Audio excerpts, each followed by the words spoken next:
Very much. Thank you all for joining us here today on day 3 of Startup Thailand 2018. I hope you've all had your lunch. We're going to have a very interesting discussion today. I mean, it's called Startups versus Corporates, Giants versus Jacks, but we're not going to be very aggressive about it. We're here to learn. We're here to understand and see how we can grow together, right? So we have some fantastic panelists with us here. Thank you for joining us. I think I'd like to maybe start off with just to understand a little bit more about the current landscape or the current Thai landscape about supply chain and logistics. Maybe Mek, I'd like to start with you. In your perspective, what is the current landscape like? All right. Logistics has always been something bulky, big, costly, long-term, and always like focus on a big company, big corporate. But now we have seen that the middle class has become more and more options to buying stuff and have a lot of more ways to reach to the market. So the logistics also have to change. The retail change to consumer, the logistics does have to change too. So rather than have a big warehouse, we now have small warehouse like me and COO-Siam Outlet here. We do a warehouse for online merchants. We have express services like FedEx and DHL and others one that really have a fast last mile delivery that can arrive within 2 hours or arrive within a day. We have a lot of logistics startups that have an inventory software, API platform, combining their services to the marketplaces. So I think at this year, there's so many startups that was born and it's still evolving because the consumer behavior is always changing every day and every day. Today, e-commerce is like website, mobile. Tomorrow, it might be VR. So everyone here have to change and it will always be like that. Fawn, I'd like to jump to you. Do you echo what Mek said about the emergence of sort of new, smaller startups also being able to, I guess, help support the supply chain and logistics industry in Thailand? I think I really agree and resonate with what Kun Mek says here. At the moment, like we will move on from using, say, 1 or 2 big service providers to using many smaller aggregated service providers, definitely. And also, it depends on whether, the end result, what do we want? If we want something like central on demand, obviously we need to use someone who's can do last mile really quickly, smaller purchases. Okay, Gina, maybe I'd like you to step in. What is, I guess, how does FedEx view, supply chain and logistics in Thailand? Maybe give us your viewpoint. Well, actually, it's been quite inspiring to be here today, and just listening to the previous speaker and the tools that are available today to customers, suppliers, consumers, startups, SMEs.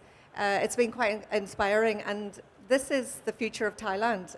The small to medium enterprise, the startup, and it's companies like mine, FedEx, that need to be fully aware of what the consumers need and need to be aware of what the SME demands are. And the demands are more global now. And managing logistics, we're a global organization and we have to be able to support the small to medium enterprise, the e-commerce customer. And I think the small, from my memory, small to medium SME customers, companies in Thailand represent about 99% of the enterprises here. And that was done by a Bangladesh SME foundation. And this demonstrates how much is possible in this country and the innovation, the creativity, the technology that's around all of that. And e-commerce in particular is changing the way we do business, and the supply chain and the logistics companies need to keep up with that. Is FedEx doing anything in specific when sort of working with the SME market? Because I would think it's very different working with larger corporates versus sort of the smaller mom and pop shops. Is anything that FedEx is doing in that space? Yes, indeed. The small to medium customer and the startup, they want to focus on their core business and on their expertise. And companies like FedEx provide the solutions, provide the tools to be able to help these companies. For example, not everyone is an expert at exporting and importing. And the documentation around that is quite a challenge. And FedEx can support that, can support those companies, and provide the online support, which is most important. And we have, in fact, online tools to help the small business, to help them work online, to help them with the documentation, because we're trading more cross-border. Our companies are trading more cross-border, more globally, and there's markets that are being reached that that are new to the startups in Thailand. So this is where we support. Pond, maybe I'd like your perspective.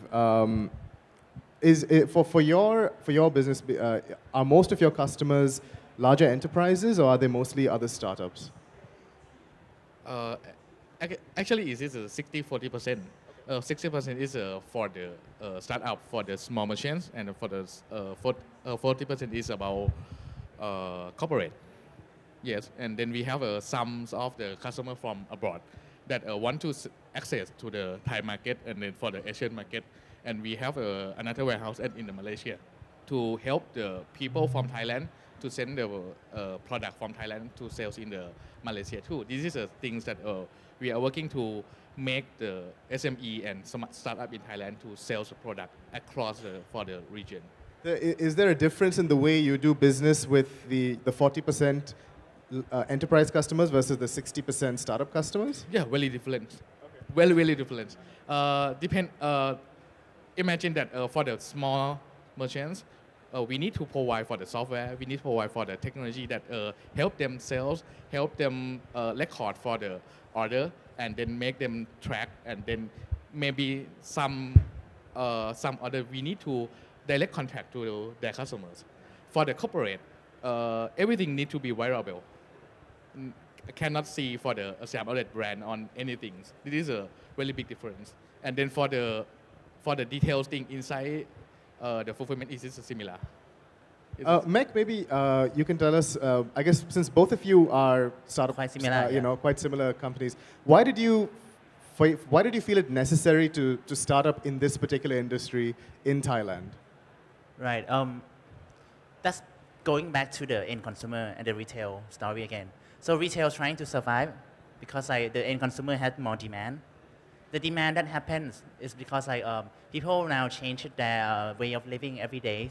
So the retailer, what they want to sell something, they have to be flexible, customizable, fast, and this kind of thing can be achieved by traditional way of operation. So we see this gap. Actually, my family business is in warehousing as well. So warehousing has always been something big, bulky, and long term. So every demand planning, it happens quarterly. Every promotion is happen monthly. But now today's, as for a good retail, you have to have a promotion every single week. If you have to talk something, customer, it have to be every single time. So trying to understand that customer, you have to change the operation as well. And if you cannot do that, it will be Alibaba himself that coming in with a better efficiency, with a better efficiency. With a better efficiency and doing things faster than us, so everyone have to evolve. So we are trying to be that pinnacle to be able to allow the retail SME sellers to have that capacity, even though you don't have much resources. Another thing is yes, please go ahead. Yes, about for the difference between the startup and for the corporate. Can you imagine that you buy things from the e-commerce and you need to put the money inside for the change? Is it possible for you for the e-commerce? In Thailand, because of we sell things a lot on the Facebook, on Instagram, and we call chat commerce, right?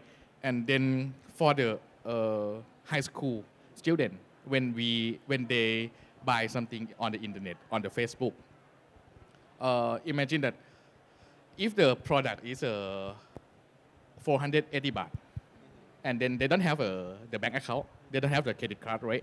They need to put the cash inside the automatic machine for the banking. And then when they send slip to the merchants and tell the merchant that I transfer for the 500 baht, right? They need to put the money 20 baht inside the box. These are the things that happen every day in our warehouse. I would like to add on that too. This is something very Southeast Asia behavior thing. People don't go to website. If imagine you go to website as a Thai, buying online, adding credit card, wow, long story. I won't do that. Thais, Vietnamese, Laos, they want to chat. They want to talk to the merchant. Hey, how do I look on this shirt? What's the color? Can you take the photo of me in 360 angle? Can you wear it for me? Something like that. So like the chatting is an imitation of the real experience. This is something the Asian would like, and this is something the company or even the American startup don't try to fit in, and it will not change. People will always buy from people. People always listen from your friends. What you want to buy, you see, you want to talk with a person, not an AI, not an automated car system. To really also resonate and emphasize what he said, I really agree. The landscape of retail is really changing. It's no longer you coming into our shop, you want to buy this one and so forth. It's very much omni-channel. And in terms of omni-channel, it's not just I want to buy through an online platform. It's definitely the likes of Line, so on and so forth. And also in China, it's WeChat. And as a retailer, we definitely want to look for service provider who could not just only help us with just pick, packing, collecting, sending, but also add more value to the whole value chain. If you know how we do sales and marketing, if you know how to explore new sales model, obviously, you know, we are really interested. So, go ahead. So yeah, just to add to that, I think it's about the end-to-end supply chain, and it's about the whole solution, and giving that customer experience, and everything from the technology to the chat. That's what the buyers are needing, and in FedEx we can provide tools where we can integrate from the customer's website to our shipping site, and that makes the process much smoother, and for the consumer, they can even predict and plan when their shipment will be delivered, or when their goods that they're buying online. You know, if we buy something online today, we want it today or in the next couple of days, and you want to know when it's going to arrive, and that's important to the buyer, and something that logistics need to support. So, I mean, just a quick show of hands. Based on what Mek was saying, do any of you shop online here in Thailand? Okay, and how many of you would shop the way he says, where you like to have chats with the people who are trying to sell you stuff, instead of just going and doing a transactional ใครซื้อ thing? ของแล้วแชทกับแม่ค้าไหมครับ I can see some people shaking their head and shaking nodding their head, so it's a little controversial. This is very Thai. Yeah.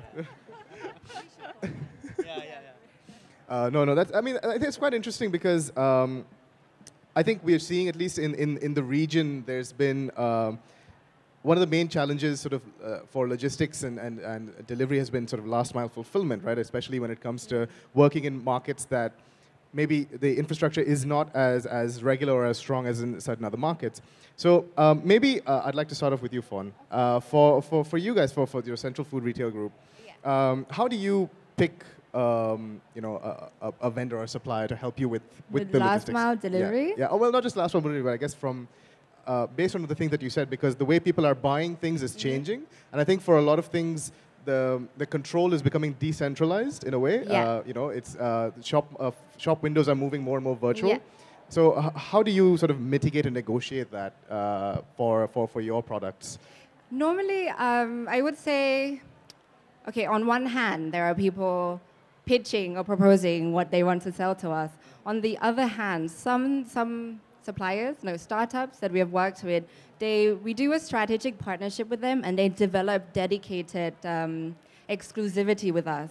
So I think this is really important to say that logistics is not just logistics that's changing, right? The whole retail landscape is changing, and as a retailer, we are always striving or trying to look for that unique thing that we have. So if they can do that for us, we would choose them.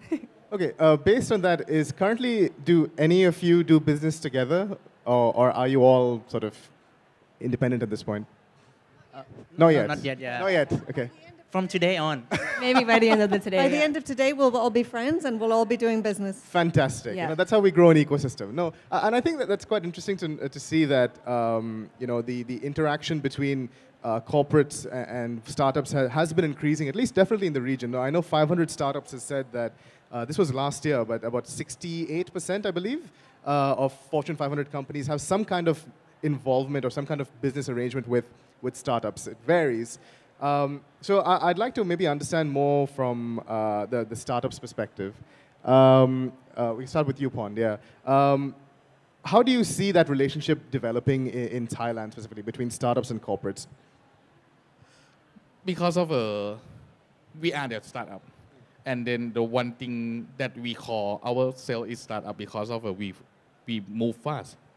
We try to move fast. We use technology to drive us to move fast. So this is a thing that corporate cannot do in the short period. So meaning that we can offer for the unique service to the corporate. We have the listed company that using our service, and then okay.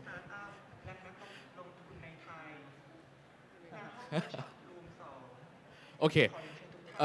Because of we have the technology, we develop the technology, and then this is this technology is not kind of the cannot customize. We can customize everything to our technology, and then this is the thing that we can work with corporate because we can customize everything, every process to the corporate.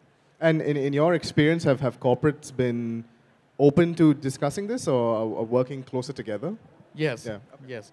The one thing that I have asked some of my corporate customers that why you choose us, because we are very small compared to the other warehouse. One thing that they said that is about our technology. Yes, because of we never say no to our corporate customer. We try to say yes every question, and then we can customize everything for the corporate. And then this is the thing that it is similar to the another startup. Yes. Yeah. So agree totally because we are fast. That's why we are working with them. So I see it's like this. Companies or something traditional. Before it's like food court. You have one food court selling everything from rice and noodle and stuff. But now to be able to go on, you have to have a specialist, like Japanese ramen shop that open for 100 years, something like that. So every single one of us has to focus on a thing.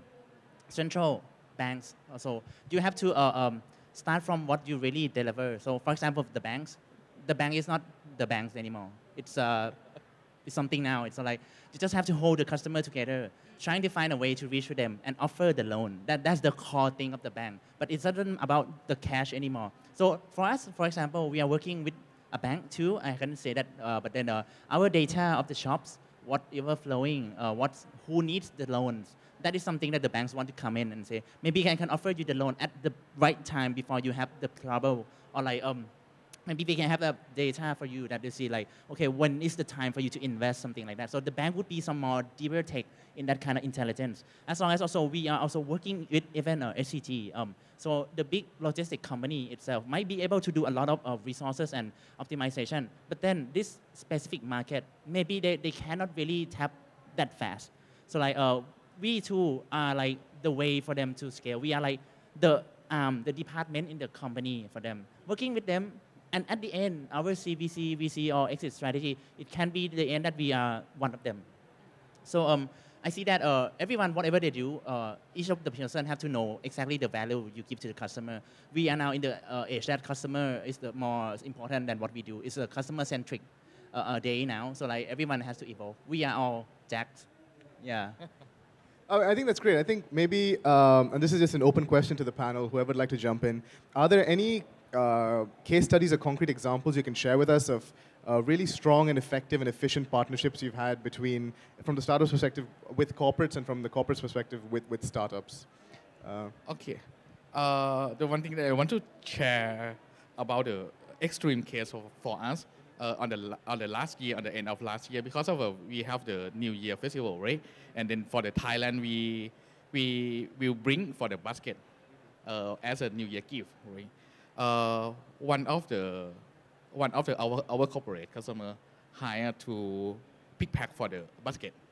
Actually, at the start, I think on the August, they tell us that they have 20 type of the basket. Only 20 type. But in the end of the February, we need to pick pack for the 200 plus type of the basket. From 20 to 200 plus. Yes. Okay. Yes, and then the extreme thing is we don't know for the demand or for the sales. We need to plan day by day for the people inside the warehouse. We need to hire for the additional staff every day to pick pack for the 5,000 basket for the 3 months. Okay. Yes.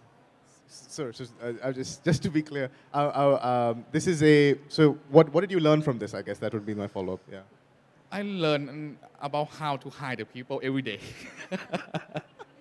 I think just listening to what you were saying, and also earlier my friend on the right said, sorry, I forgot your name, but the flexibility is important, I think, and that's what, whether you're a startup or a corporate, you need to provide that flexibility.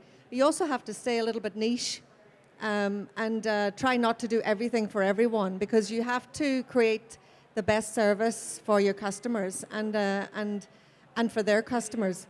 So a couple of examples where flexibility comes in, but also speed and might not be, let's say, the customer needs to pay to get the shipment there. And a good example is in the healthcare industry.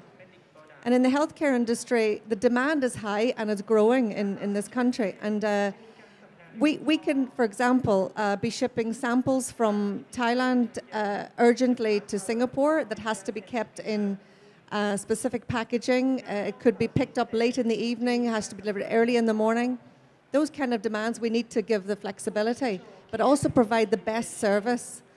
And a customer or a client in Taiwan could need a pacemaker that was built in the US, needs to be in Taiwan within 24 hours. So these are this is fast-moving products, flexibility, expertise. I think it all comes, it's what the customers need and what, whether you're a startup or a corporate. And if I look at many of our customers and new clients today, a lot are in the e-commerce industry, and they're shipping everything from branded goods such as handbags, jewelry, and Thailand is known for such good quality in exporting those brands. And as you were mentioning, the Thai consumer is also spending more money on these branded goods, and they're looking for speed and reliability. And to ship these items, they're buying online, they're tracking online, they're paying online, and they never leave their front room. But companies like FedEx and like my colleagues here, I think it's important to provide that flexibility, the transparency, and be able to communicate online, whether it's chat or instant communication from a tracking perspective. So there's many things to consider, in fact. Yes. Your question was an example whereby we've worked with a startup, right? I have a very positive example. very concrete example. Fantastic, yes. And going back to what you said in the food courts, right? So obviously we know we can't. We want it to be a different food court. I'll say this is just about us now, but so what we do is we contract all the best food stalls. How do we sell? That is the question. We use a startup. They white label their product for us, but it's how they integrate the whole system. So the customer can sit anywhere and basically buy from any place and just have one receipt at the end of the day. We wouldn't be able to do that by ourselves, and I believe the startup also wouldn't be able to do it by ourselves. They have the capability and the team. We have the demand and the requirement. So what ended up was, there's a group of us in a room and literally trying to say, what is our business model today? And it's really, really nice to see how everyone comes together, and the age go from early 20s to late 40s, and everything for the customer's requirement. I can even give an example. If she would work with startup, it would be like Food Story, or she had a lot of data from the Central One Group. Then there's a startup who do big data scientists. So that kind of thing is something she wouldn't have a department to do that. So we can also give some example. We had a FMCG brand in our company. So it's working like this. We have to, nowadays we have a thing called API. It's like plugging a system together, right? So we have to plug with Lazada and also JD.com and also Shopee. And we are the middle guy to do the warehousing. And then after that, we have to plug with Thai Postal Service, Teeravee, Lala Move. Because each of the order have different needs of delivery. So something like this is one order collaborates 4 companies already, something like that. So it's very important for that you have to know exactly what you do, and you pass on something you're not good to someone else. Yeah. Even a startup itself, we have to plug with our startup, and we have to plug with the company. Everyone will be the spider network. So when we do our business planning now, I think it's very important to lay out the whole value chain, say from farm to fork. From the production, the buyers, then we are the retailer, and then how you get to the clients. Oh, and obviously you have the logistics on the back end side. And I think the way we work is when you interface with the next business unit or the next people in the value chain, you work together closely. Then you delegate to that person, and if he has to outsource to other startups, then be it. Maybe Mech and Pond, I'd like to ask you guys a quick question. Because you both are, both the startups, you're sort of working in an industry that is quite old and quite an established industry. So how do you remain competitive and how do you remain innovative so that people, larger corporates or other startups, continue or want to work with you? Right, very good question. First thing, I think it's really important to have the customer touch point. So like you have to be there at the customer pains. You have to understand every single thing that are surfacing. Today, it 1, 2, 3, 4 pain. Tomorrow it will be something else. We are also, as a startup, we have to disrupt ourselves. Something we did for last year is not something we can do today and tomorrow too. So number one is that you have to really understand the pain itself. And understand the pain itself, you have to understand the model and their customer too. So the extent is not we surveying our customer. We have to survey our customers to understand what are they trying to achieve in the future. Second would be marketing technology. The media itself is changing too. So like today you are playing Facebook, understanding the ads, but tomorrow it will be something else too. Again, we won't be using mobile phone anymore in the future, like 5 years. We will be using a device like Oculus Go and Google Assistant, something like that too. The e-commerce will change itself. We won't be needed for panel discussions. Yeah, we won't be. Anymore, I'll call you from abroad and talk. Yeah. So, things like this. So like I think we have to have the data analytical capacity. So like understanding what the consumer moving forward and also recruiting the good talent to create the sophisticated model to be able to move on our technology to the new thing. So I think that's the two main things. You know that the first day that I think about to start this business, I don't know the word about the fulfillment. Because of I just want to solve the problem of some of my friends that have a lot of stock, a lot of order from the Lazada, and she don't have the people that help them to pick pack. And then I try to send the people from my staff to help her. And then after that, I research for the week, and then I know this is for the fulfillment service. Yes. The things that I start is about for the problem for the pain, as Meg said, and then we try to develop our service and then try to disrupt ourselves too. As I Meg said, last year we did something well, but for this year we may not make the things. So the things that we are working is say yes for everything that makes sense and can reuse to the another customer. This is the thing that we the way we working for the COO-Siam Outlet. That's like the positioning that he said. So it's very important. Understanding that it's like people use the warehouse doesn't mean that they want to use a space. They didn't buy the space. They didn't buy the cheap labor. When they come to the warehouse, they're seeing themselves growing. They're seeing themselves to scale more. So that is exactly what we have to offer. How do we help them scale? At the same time, have efficiency. That is the real value that we are trying to propose. So that will change every single year. Cool. Thank you very much. I'd like to open up the panel to questions from the audience in case anyone has any burning questions to ask. English or Thai? We have some Thai speakers who can answer. Yeah. So whichever you're more comfortable with, if there are any questions. Or if not, no pressure, no pressure. Maybe we can just have like a quick wrap up of the panel. So we've discussed a lot about how startups and corporates have been working in Thailand specifically, in our particular industry, how we see things changing.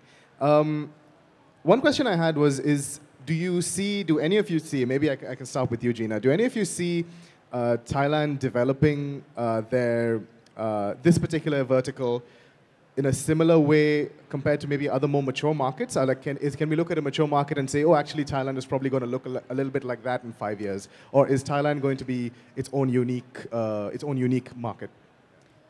Well, actually, if you look at Thailand 4.0, that's really setting the scene for this country, and that's really it evolves around a few principles of creativity, innovation, and technology, and this is where the country's going. This is it's based on the demands, and it's great to see the investment going into the future.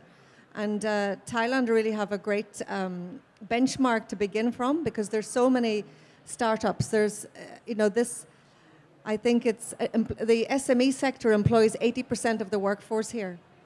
So it's really the future, and I think Thailand are showing the rest of the region how to do it. And it's definitely the right time to be creating a startup in Thailand. And it's a great opportunity for companies like mine, like FedEx, to work with these companies and learn from each other, in fact. And like you were saying, listen to our consumers, listen to the customer's customer, because they're driving the trend and they're driving the demand. So the e-commerce is revolutionizing, and the technology around it. Global trade is driving things, like the flexibility and the efficient supply chain is very much needed, and the big markets like high tech and high value items are something that this country is pushing more, and have demonstrated it, whether it's in healthcare or high quality goods, whatever it might be. So I see Thailand 4.0 reaching very good levels. Oh, thank you. Meg, anything you have to add to that?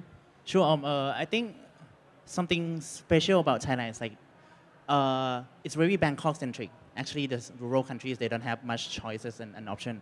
So e-commerce and buying will be even bigger and bigger, because everyone have no boundaries in selling and things. So now also we have Alibaba coming in to be our main investor in here. So I see Thailand as a city in the country called Asia. We are like a city of it. We will have a specific, the hub of it. But then at the end, it will be even more growing. And also something very different about Thailand is too that we take media very fast. We are like the second of the world who use Facebook. And we take a lot of media and engagement so fast. So that meaning getting online, dragging people up, talking them how to sell and how to think. I think we will have a very rich culture that people are always ready to go up to that point. But still, we will have a traditional arm that is like sales agent, chat, like conversation, like example and stuff. It will be trying to get the future along with the culture and here. And who can do that, it will be the one who will be succeed in the future. Pond, anything to add? No. Fawn, would you like to say something? Okay, so for me, the question was whether I see Thailand becoming more like the matured market. Yeah, is there any specific mature market that we can look at? I think Thailand and Southeast Asia in general have a very kind of unique customer behavior. Obviously, like we said, based on social commerce, that's coming up a lot. So whilst I think we can benchmark ourselves to Indonesia today, tomorrow we could be like China. And in some elements, we are like Taiwan already. But the whole landscape of where Thailand would be, I think would be quite unique. And it's not something I think I per se can say what it will be like tomorrow. I think you need to do this exercise of thinking really regularly. I used to think, you can do it annually, business planning, quarterly. Now it's basically monthly or weekly that we're like, okay, do we need to do a new sprint of what is going to change now? And the customer may disrupt first, and then obviously it gets to us at sales as a retailer. I think there will be new sales model, new sales channel, and what logistic providers can do is be ready to help us as we change. That's interesting. You mentioned that the customer disrupts first, and then the sort of the innovation or the disruption trickles up, sort of moves upwards. Do you see that? Sorry, did you have something to say on that? Oh, but do you see that model or that mechanism reversing at any point? That why doesn't disruption come from the top down? I think definitely it can reverse as well. If at the end of the food chain is a big retailer or big conglomerate or big like Alibaba, they have the ability to change the whole landscape. I think we like literally they just throw some money in and then it's gone, it's changed. And this is my fear. And if I could leave this for everyone is. I really don't want my country for every industry to be run by 2 to 3 big players. And everyone, you wake up and then you realize, okay, so my future is becoming a salary man or salary woman at some place. So I think it's very good that everyone takes this and think of where they want to be on that value chain tomorrow. So we're not, fingers crossed, just doing it for one big player. So I agree on that. I think maybe it will reverse. It will be the day that the company change first. Because of what, actually, if you have the great sensor and data analysis, you will foresee what will happen in the end consumer at the end. You actually like the iPhone itself. Nobody thinks it will be iPhone. Nobody thinks a phone will take photos. It will be like that. So I think for something like Facebook doing right now is already analyzing the big data to see like how the VR is going to change the behavior. And they're planning that. So it will push down, but then later on, when the technology become obsolete, the consumer will push back up. And we will also see the future and we will push down again. It's like we have it used to be horse and cart. And we have the horse and cart, and then a person came with Ford, came with a car. Then a car, then it changed with the consumer. I need a light traffic light, I need a bicycle. The consumer demands something else. But then it changed again, it go to airplane and stuff like that. So it will always be a cycle and communication of this. But the important thing is the mean to it is the data itself. If I may, I know we're really conscious of time. Really concrete example that just happened is the durian. Thai people have consumed durian for, I don't know, so long. Like my dad loves it. And I never had any. But one day, Jack Ma came, bought so much durian to us. And then I just read in the news, because I'm in food retail, right? The farmers are changing what they plant from rubber trees to durian. Now, I really fear this because the more you do as demand, as you try to answer to the demands, there will be so much supply. And at the end of the day, even today in the market in China, the prices of durian can be cheaper than what you get from the farmers. In the market, it's cheaper than what you get from the farmers directly? In China. Okay. Including all of the logistic costs in China, if you wait there, it's like a trade market. The price of durian today can be cheaper than buying it from the farmer in Jantaburi today. So what will the farmers do? I think this is what I am worried. Did you have something to add, Matt? That happened to other industry too. So say like electronics. It used to be have a dealer have to buy from Samsung itself to get a cheap refrigerator. But now my dealer from the province of Leh, he bought refrigerator from Lazada and then we sell it to end consumer. Because Lazada itself have the way to push the thing down. So that's something we have to be cautious. Like the one with the central thing, they can push everything to the lowest cost and efficiency. So coming back to the thing, giant, they will be like, I think the giant is like Facebook and Alibaba. Everyone here are jacks. So like, how do we find yourself fitting in the future like that? How do you find yourself like having a niche, even though that these people know more cheaper things and more technology, but then the customer touch point again, if you have that, you will survive. Cool. I think we're almost out of time. So thank you very much to the panelists for joining us here today. Thank you all for joining us here today, and hope you enjoy the rest of the show. All right.